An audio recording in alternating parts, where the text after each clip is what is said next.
Hi, my name's Bianca and I head up the team here at Community Courtyard. The doors may well be closed at the yard, but we are most definitely still open. And this evening is our story time. To my left, I've got a group of women who we meet every week and we share a story. And sometimes we talk about it, sometimes we look about how it can connect to our world, what's happening in our lives at the moment. And we actually love sharing stories.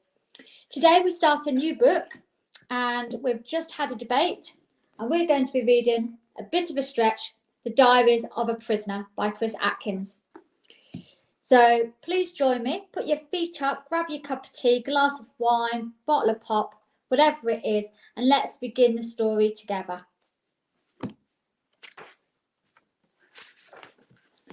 The preference.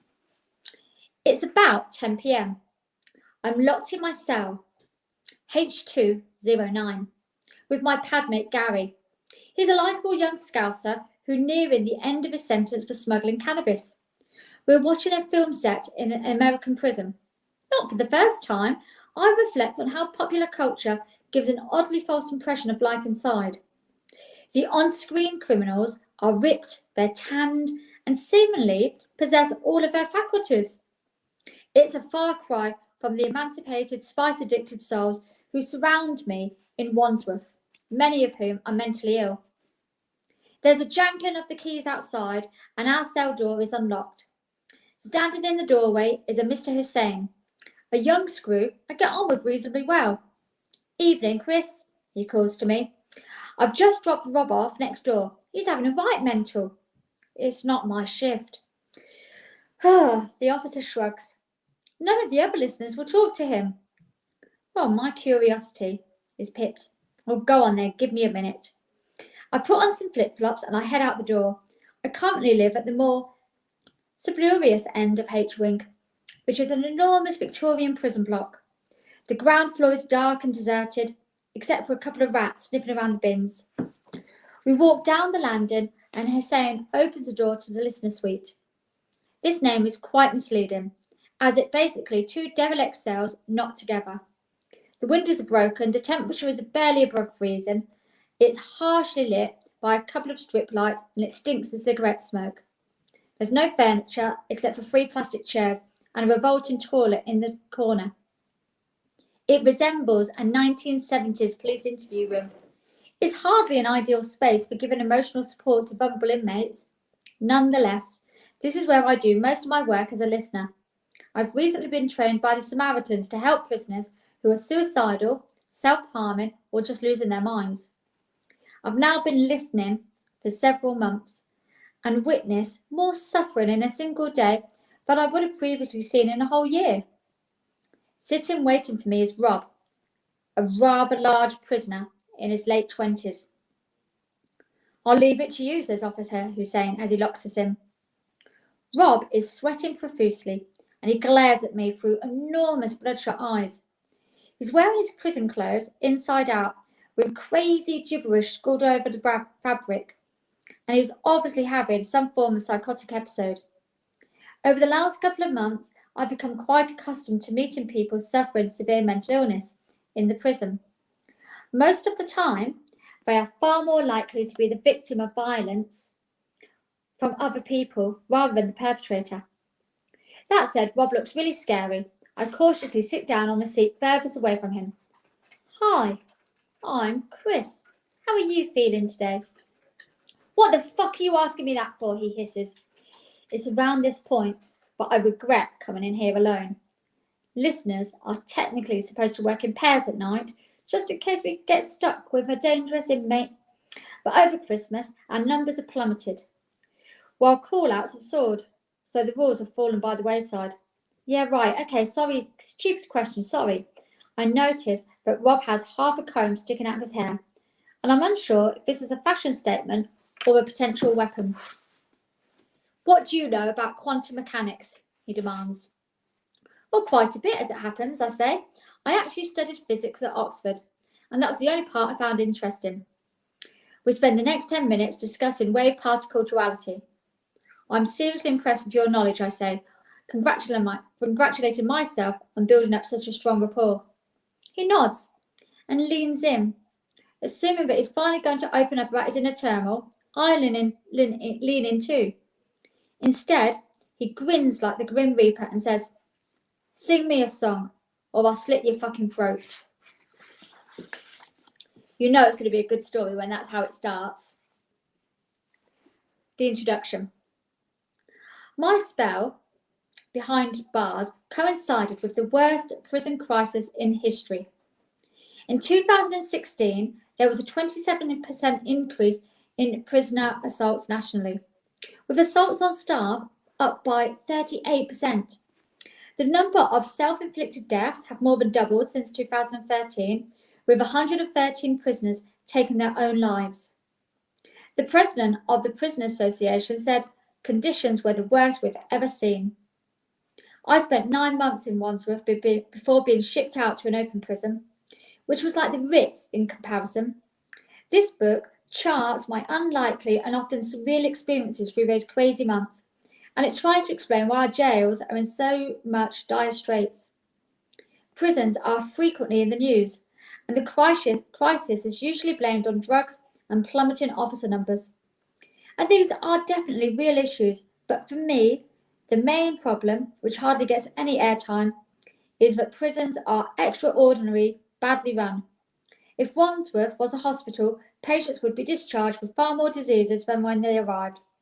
If it was a school, pupils would graduate knowing less than when they enrolled. The management was so grossly inept that if they were running any other part of the public sector, they would be immediately sacked. But prisons exist in a vacuum, where the authorities can tightly restrict all outgoing information and cover up their own incompetence. Free from public scrutiny, Wandsworth and other prisons are able to continue failing on an epic scale. I was perhaps unique in Wandsworth, as I'd spent years making documentaries. I knew that the biggest barrier to capturing a decent story is access. It's often very difficult getting into interesting places, as the gatekeepers don't want anyone seeing what's going on. And even when access is granted, filmmakers are often put under such tight restrictions that we only film what they want us to see. But in Wandsworth, I was just another prisoner. I had no press pass, minders or aggressive PRs telling me not to ask interesting questions. This unfettered access gave me front row seats to the extraordinary chaos that unfolded in Wandsworth every day.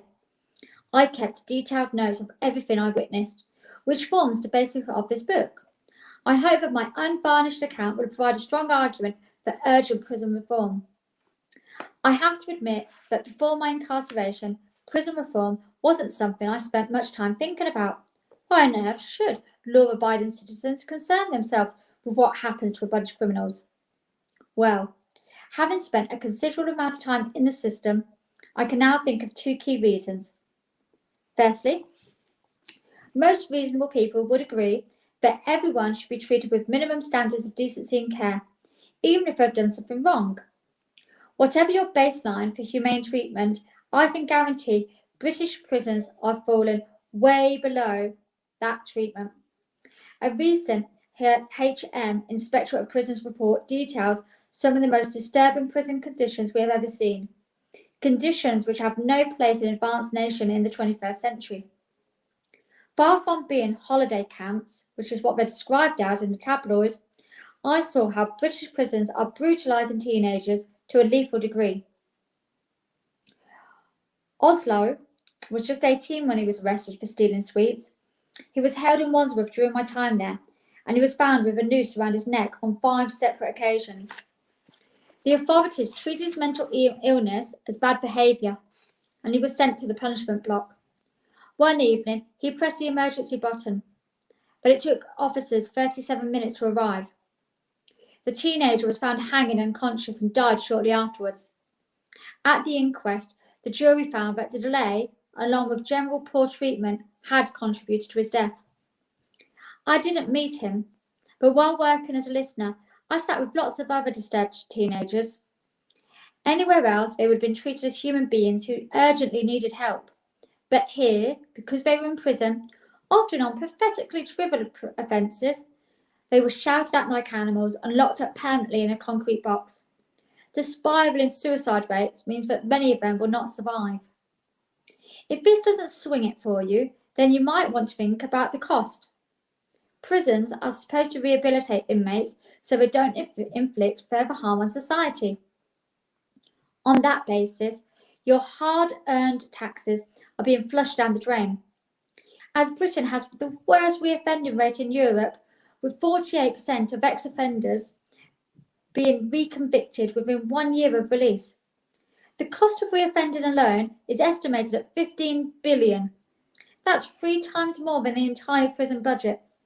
This means that your house may well have been burgled by someone who's already served several jail sentences. If British prisons functioned effectively, you'd still have your laptop and your silverware. However, this book definitely isn't an earnest lecture on criminology and penal policy. Wandsworth was a cesspit of misery and despair, but I found it darkly entertaining. Most prisoners were locked up for 23 hours a day, which meant they would do anything to get out of their cells. Several Muslims joined Alcoholics Anonymous, despite being teetotal, just to attend the weekly meetings. Other prisoners claimed to be simultaneously Catholic, Jewish and Buddhist, simply to get out to the various religious services. We had a new mindfulness program called Tunnelling, which proved remarkably popular until it became clear it involved teachers teaching prisoners how to control their breathing rather than digging tunnels. Laughing at how ridiculous was often the only way to get through things. When I first arrived, I was trapped in a cell all day, and I was completely oblivious to how the jail was not functioning. As time went on, I became increasingly trusted and gained access to restricted parts of the building. This enabled me to stick my nose into steadily darker corners of Wandsworth and witness increasingly disturbing events. I became a listener after 4 months and dealt with dozens of highly disturbed and vulnerable inmates. My prison journey often felt like a deranged computer game. I'd fight my way through a level, dodging the baddies and collecting tokens, before finally being confronted by a terrifying obstacle. Somehow I'd be able to manage to beat the challenge, be it getting more visits with my son or escaping a psychopathic cellmate, only to discover a great new level with even darker trials. Each level presented ever more shocking revelations about how the system was falling apart, as well as teaching me vital prison survival skills. I've structured this book around the ascending levels of madness which illuminate progressively shocking aspects of the jail. I'd never set foot inside a prison before, and had led a very different life to most of my neighbours. In many ways, this makes my conviction more damning, as I'd squandered the life chances that had been denied to my fellow prisoners. So, before I jump into the deep end, I should give some brief context and explain how a lefty, middle-class filmmaker found himself banged up in one of the most notorious jails in the country. I want to be clear. I did definitely do something wrong, and the events that led to me going to prison were largely my own fault. I first began producing films in the late 90s, when the Blair government introduced tax breaks for the British film industry.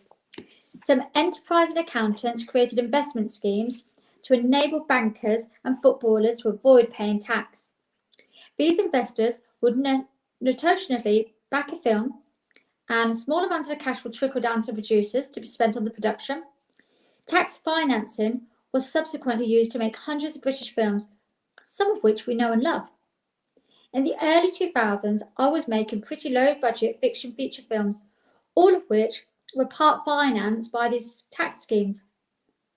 I then moved on to documentaries, and I directed a Michael Moore-style film attacking Tony Blair for undermining human rights during the War of Terror. Taken Liberties was released in cinemas in 2007. It got excellent reviews and a BAFTA nomination. I then decided to tackle the media business, but no one was willing to pay for a movie that was intended to burn our own industry. I pitched the film everywhere, and all I heard was a resounding no. The only person who said yes was an accountant called Terry Potter, who ran one of the funds that put the tax money into movies. By this stage, HMRC was closing the tax breaks, but Potter flew me out to France and told me he developed a new film funding scheme. He admitted that he'd made a few modifications to circumvent HMRC's latest restrictions. It was clearly moving towards the darker end of the grey area, but to me, the scheme didn't sound that different from what was happening already in the industry. Bottom line, I should have been more concerned with checking out Potter's scheme, but I was desperate to get the film made. I can honestly say that while arrogance and a big ego definitely played their part in making me accept his offer, financial greed most definitely did not. I shook Potter's hand and agreed we should get on with it. Over the next 2 years we did, as Potter instructed, set up our limited companies, raised and inflated invoices on demand, and passing money between accounts. Only a small amount of money was retained by the production company, which was all spent on making the film. In retrospect, I realised it was wrong, possibly criminal, and I should have known better. However, Potter assured me it would not get us into trouble. I heard what I wanted to hear, and I quickly forgot about the funding, becoming consumed by what was a really ambitious production. Notwithstanding the fact that I went to prison for the film, Starsuckers definitely includes some of my finest work. I secretly filmed Max Clifford boasting about how he protected his clients, specifically Mohammed Al-Fayed and Dustin Hoffman. We sold fake celebrity gossip stories to tabloids to prove that they didn't check facts. The Sun, the Mirror, the Daily Star all printed our nonsense about female pop stars being secretly obsessed with quantum physics. I also did a reverse undercover sting on a Sunday tabloid journalist who were trying to buy celebrity medical records. This exposed a widespread culture of unlawful behaviour in the newspapers, including News of the World. Starsuckers finally premiered at 2009 in the London Film Festival and was released in selected cinemas. The Guardian splashed our exploits on the front page of the news for 2 days running, prompting News of the World to threaten to sue us for breaching their privacy. Max Clifford also threatened to take out an injunction against the film, and we had to beep Fayed and Hoffman's names out of the final edit. But we got great reviews, and the film was broadcast on Channel 4 several times and released on DVD. Despite making a vast amount of noise, it didn't make a penny. In 2011, the phone hacking scandal shut down the News of the World. Lord Justice Leveson was tasked to investigate the press, and Starsuckers was screened to the inquiry, where I also had to give a detailed evidence. The judge's final report agreed with much of what was said in the film. Max Clifford was arrested for sex crimes in 2012, and I was subsequently interviewed by the officers from Operation Yewtree and handed over all the tapes of my undercover filming. Clifford was convicted and sentenced to 8 years, and in 2017, Fayed and Hoffman were accused of sexual misconduct in the wake of the Harvey Weinstein scandal. Neither has been charged or convicted, and they both deny the accusations. By every measure, Starsuckers had vastly exceeded my expectations. Once the production was over, I said goodbye to Potter and started making documentaries directly for TV. In 2012, I fronted dispatches for Channel 4, investigating corrupt private detectives who were running a black market in personal information. I then made another dispatches about Coronation Street stars secretly promoting products on social media. It made the front pages of The Sun and The Mirror, and led to ITV threatening to sue Channel 4. Next, I produced a BBC panorama about bad practice in big charities, revealing that Comic Relief was secretly investing its donations in arms, tobacco, and alcohol. I wrote and directed a fiction film for Channel 4 about a future in which UKIP actually won a general election. It became one of the most complained about films of all time, triggering over 6,000 Ofcom complaints. I was pretty much at the top of my game. But all of this time, HMRC had been digging into the old film funding schemes. Prolonged austerity had hardened public attitude to tax dodging, and HMRC had long vexed by the behaviour of both the film industry and us. In 2014, 14 of us were charged with tax fraud, including Potter and several of his wealthy investors. It was 2.5 years before I got to go to court, and during that time, I stepped back from making controversial films. Not working 70-hour weeks actually enabled me to be a far better dad to my infant son, Kit. I'd separated from his mother, Lottie, but we remained on very good terms, and Kit spent half the week with each of us. Potter was convicted in September 2015, along with the 3 city bankers, and my court date was set in May 2016.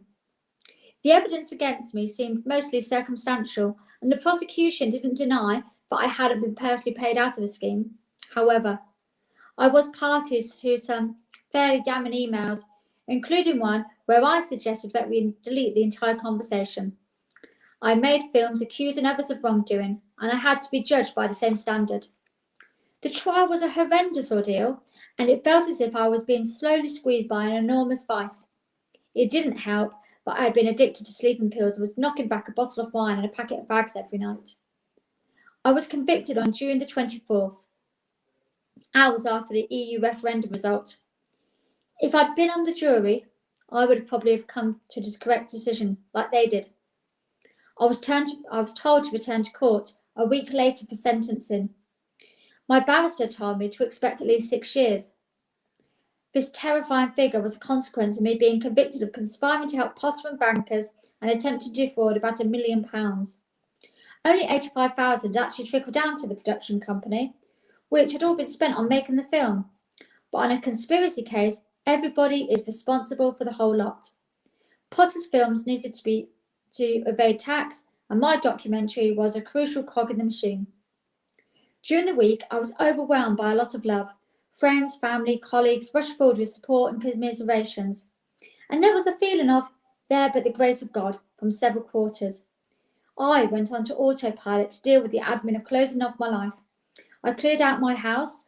I'd been warned that HMRC would potentially come after my assets, so it needed to be sold. It was only when I had to start sorting out Kit's things that I completely cracked. Packing away the children's toys had such horrible connotations, but I kept having to tell myself that Kit was alive and he was well and playing in the park. I was about to store the child seat for my bike, before realising he'd be miles too big for it by the time I got out. My best mate Tom had a bit too much fun researching what I was being allowed to take into prison, scouting numerous blogs about what to expect in jail. He ran around Camden sourcing the contents of a bang-up bag, principally tracksuit from Sport Direct, which seemed to be in the bags of choice. The blogs all advised that newbies taking a cheap watch, flip-flops, underwear and stamps. I also packed all the books that I'd been meaning to read for the past 5 years and had never got around to reading. As my final hours of freedom ticked away, several people recommended that I write everything down I experienced in prison. In what follows, I've changed the names unless I'm referencing public figures, quoting news reports, or writing about people who've given their permission to be identified. I've also taken particular care with anything I've heard while working as a listener, and I've altered the personal details to make identification impossible. Some of the dates have been changed also. So, let's begin. Chapter 1.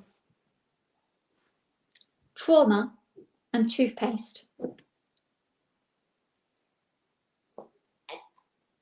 Excuse me, I have a big slurp of my tea. When you read lots, it makes you all dry. And then you bash his bone and it goes all wobbly. In which I check into Ewing, aka Beirut, and I'm surrounded by mentally ill drug addicts. But look out with my first cellmate. Things I learned. 1. How long I'd have to spend in Wandsworth. 2. The grim reality of prison cuisine. 3. A new version of apple bobbing. Things get so bad, I consider faking Christianity, and I eventually depart to the uplands of A-Wing. 1st of July 2016. I wake up at 7 a.m. and I lie in bed hoping that this last week is only the remains of a terrifying nightmare. Radio 4 is commemorating the Battle of Somme, which began exactly 100 years ago. If those men could run a machine guns, then I can possibly handle a stretch in prison. I walk over to Lotta's flat to have breakfast with Kit. He knows something is up as soon as he sees I'm in my court clothes. I bought a new suit from M&S specifically for the trial. Kit hated me wearing that from day one. As we play with his little cash register, he kept saying, "Hello, customer. What would you like to buy today?" And when it's time to go, he gives me a big hug goodbye. I don't want to leave. I'm really, really scared. He decides that I need another hug, and he leans over and he holds me extra tight. This releases a huge surge of confidence and energy that I've never felt before or since. I feel like I'm being cloaked in an impenetrable force field. I can do this, I whisper to myself. I stride out the door. I'm accompanied to the sentencing by Lotta's brother and her mum Debbie. She's been a tower of strength, and we have nightly debriefs in her garden throughout the trial. When we get out of London Bridge, the sun is streaming down, and we head round the corner to Southwark Crown Court. 3 photographers are waiting for me, jostle to get my picture. One of them shouts, "Good luck, mate," and I walk up the steps for the last time. In Court 5, my friends and family are packing out the public gallery. After a couple of minutes, Judge Beddoe whisks in, "My barrister pleads for leniency, but when the judge starts speaking, he doesn't sound in a very forgiving mood." He accepts that I didn't know precisely what Potter was up to, but he's going to punish me for facilitating the scheme. He says that I should get 6 years for the main count and 2 years for the sign count, but they ought to run consecutively. My internal ticker tape is now up to 8 years. Prisoners usually serve half their overall sentence, so I'm constantly halving the figures to work out how long I'll be inside. I start zoning out as everything gets quieter and further away. Kit's hug is still protecting me. The judge then looks at me and says that my sentence is 5 years and I'll serve 2.5 inside. I suddenly snap back into the room, as if I'd been given defibrillation. "Only 5, I say in my head. "Get out of here before the judge changes his mind." I stand up and I give a moronic wave to the judge. The journalists in the press gallery look as if I've gone completely batshit crazy as I bawl out the side door, where I'm cuffed up to a custody officer who is a dead ringer for the Eric Idle from Monty Python. "Are you sure he said 5? "That's what you got," he replies, and he presses a button to call the lift. Not surprisingly, backstage is a lot shabbier than the customer-facing parts of the courthouse. It's like accidentally taking the service elevator in a hotel. The doors open into the basement, and I'm led into a small desk where an officer takes some basic personal details. I'm then cuffed up to the young guard who sat in the dock with me during the trial. We got on quite well, and sometimes chip in on his Sudoku puzzle when we hit peak boredom. "What happened?" he asked. "Guilty on the lot. Got 5 years. He smiled sympathetically. "From Judge Beddoe." "That's not too bad." "Cells are through here." On the wall is a large whiteboard listing the names of my fellow prisoners. Next to me is cell 5. It's scrawled Clifford. "Is that Max Clifford?" I ask. He nods.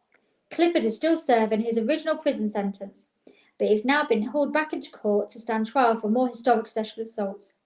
"I sort of know him," I whisper. The lad checks out that no one else is around. "Do you want me to have a word?" "Oh, fuck, yeah." There's a little porthole on the cell door, and I peer inside. Clifford sits hunched at the back of a tiny windowless kennel. He looks like nothing like the cocky king of PR I filmed 8 years ago. He resembles a geriatric Osama bin Laden, I suppose. "Hey, Max." He edges up to the door, smiling carefully. "Who is it?" "It's me, Chris Atkins. I turned you over in my film Starsuckers." He looks extremely rattled, probably assuming that I've come to torment him further. "What you doing here?" he demands. "I just got 5 years for fraud." I hold up my cuffed hands to illustrate the point. "For funding Starsuckers, funnily enough." His mood brightens. "Right, I'm okay then. How are things otherwise?" "Yeah, not bad. Couldn't believe the Brexit result though, could you? Incredible, wasn't it? Madness. Good luck in your new case. Cheers. Mind how you go." The guard leads me down a few doors. "You're wasting away," he says. "You should have some lunch." He's not wrong. I barely ate during the trial, and my weight has plummeted. Now that I know my fate, my appetite is flooding back. He offers me a microwave chicken curry, and I order 2. I'm locked in a dingy box, about 3 feet by 5. It's the first time I've ever been detained against my will, but I feel oddly elated. The judge indicated that I might get 8 years, so only receiving 5 feels like a lucky escape. After 20 minutes, the food arrives, but there's nothing to eat it off. I balanced a microwave container on my lap and bolted everything down like a starving dog, dropping most of it on my M&S trousers. An hour later, I'm led through the holding bay into a white Serco van. I squeeze into a tiny box at the back. It makes flying Ryanair seem luxurious. There's no seatbelt and the legroom is non-existent. The van drives out from under the courthouse and starts to crawl under South London. Through the darkened window, I can see people that Friday afternoon springing their step.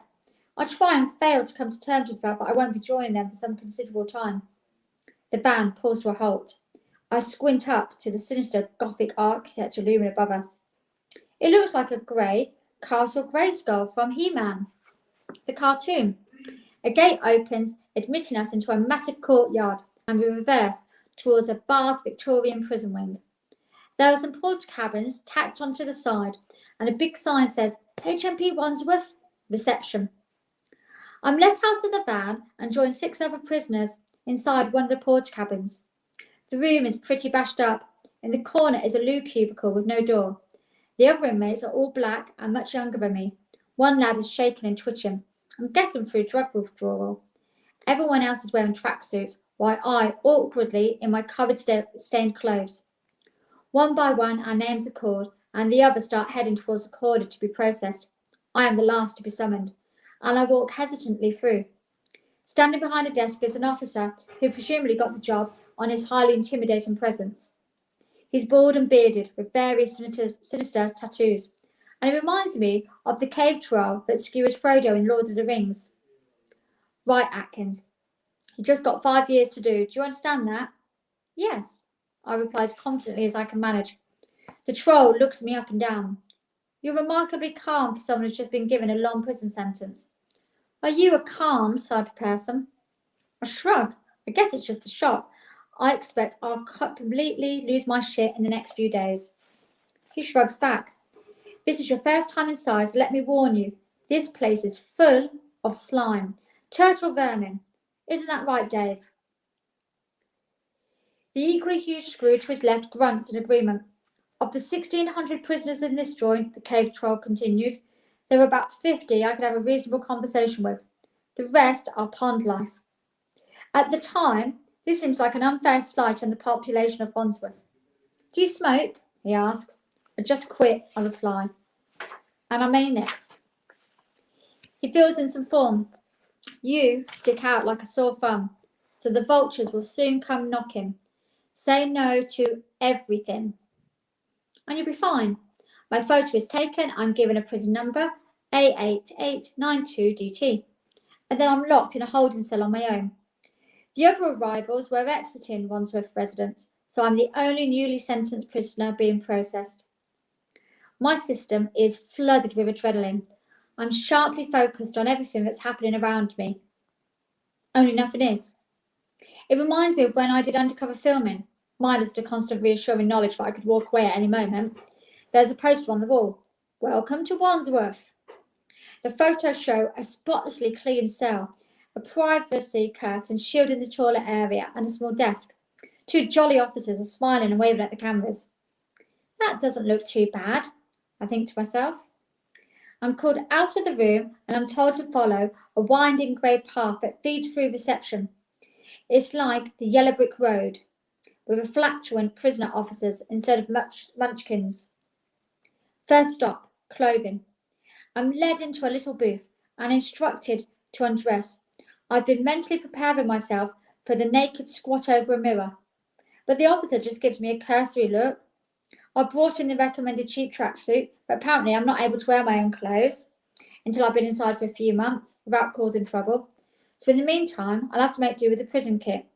I'm handed an overstretched pair of grey tracksuit bottoms that feel like they've been held together with itching powder, and an enormous thick blue t-shirt that resembles smocks worn by medieval peasants. The officer assures me that these garments have been thoroughly cleaned, but nonetheless they smell like someone's died in them.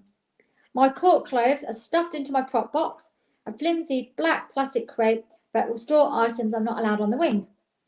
Next stop, property.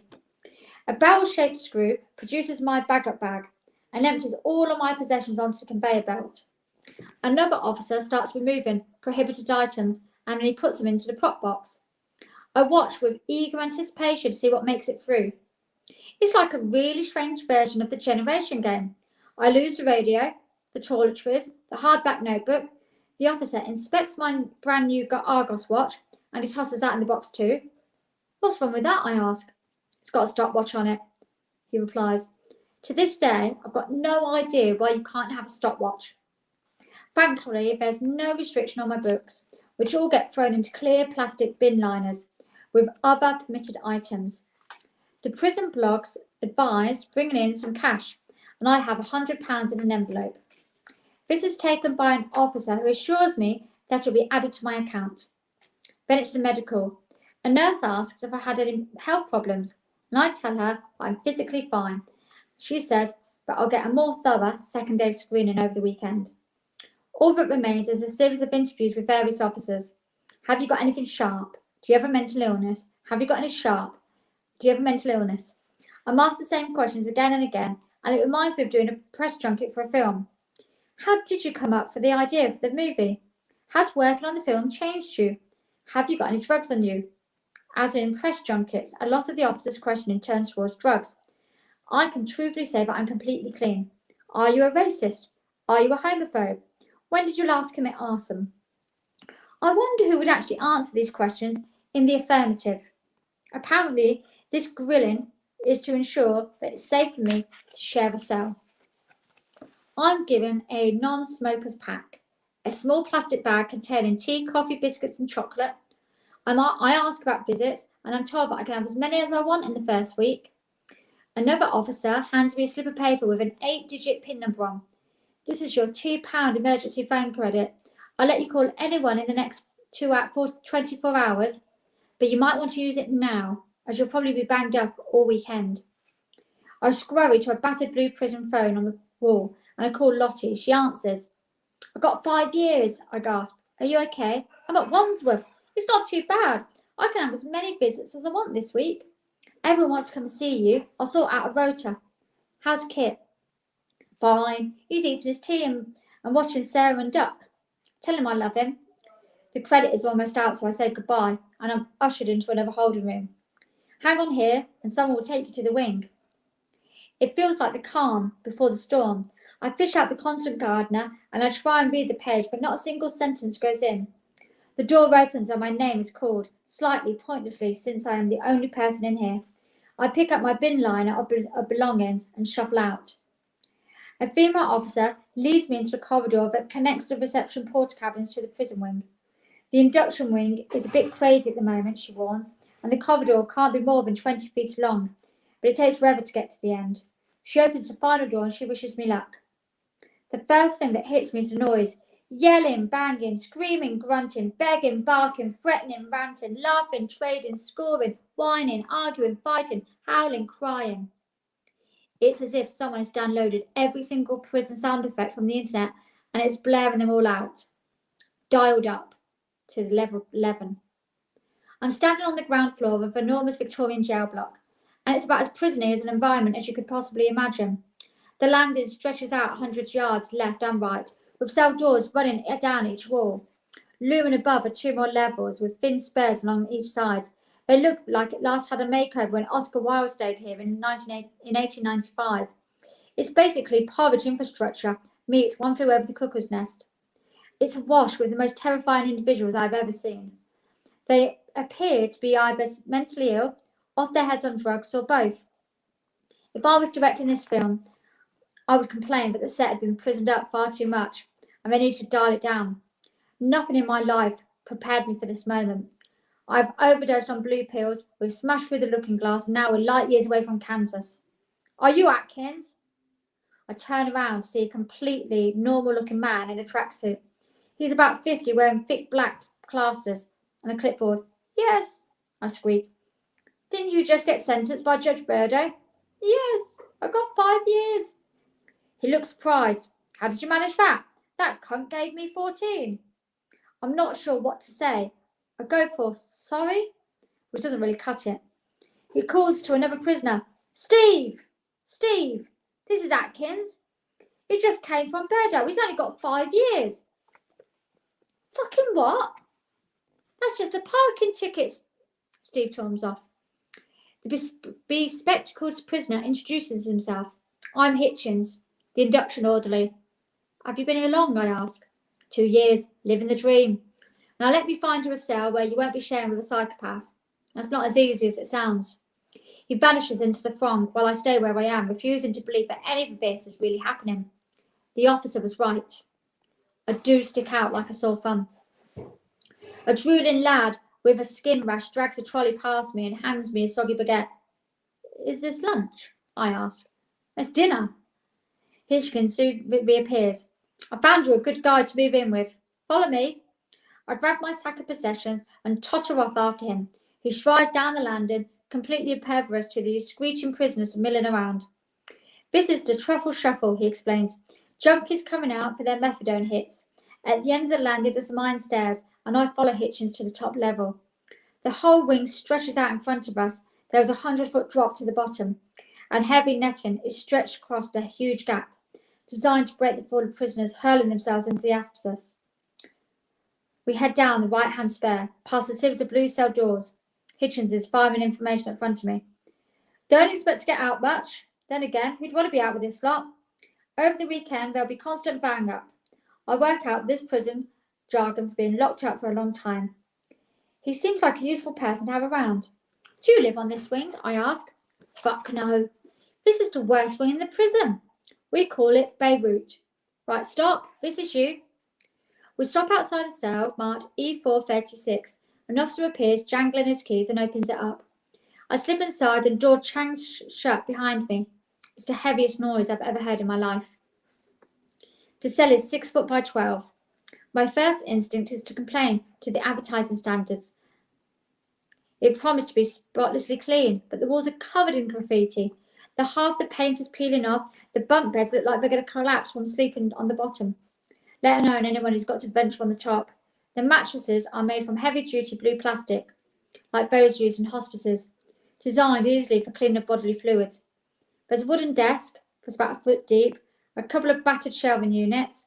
The chairs are white lumps of plastic, and at the back is a hideous toilet that doesn't have a seat. There's no curtain privacy, and someone has improvised with a large prism sheet. It's actually enhanced by the large brown stains on it. The floor is cold and concrete, and it smells pretty bad. Sitting on the bottom bunk is a tan, bald man in his 60s. He's a thin face with wide glasses, and he's eating his dinner off a chair while watching TV. You look completely fucked, mate, he says kindly. Want a cup of tea? I readily agree. He introduces himself as Ted and explained he'd just been rearrested in Spain, having previously absconded from a long sentence for drug smuggling. I crawl onto the top bunk. I'm thankful now, but I lost so much weight during my trial, as anyone over 10 stone would flatten the whole structure. My appetite has returned at the very moment I'm stuck in a place notorious for terrible food.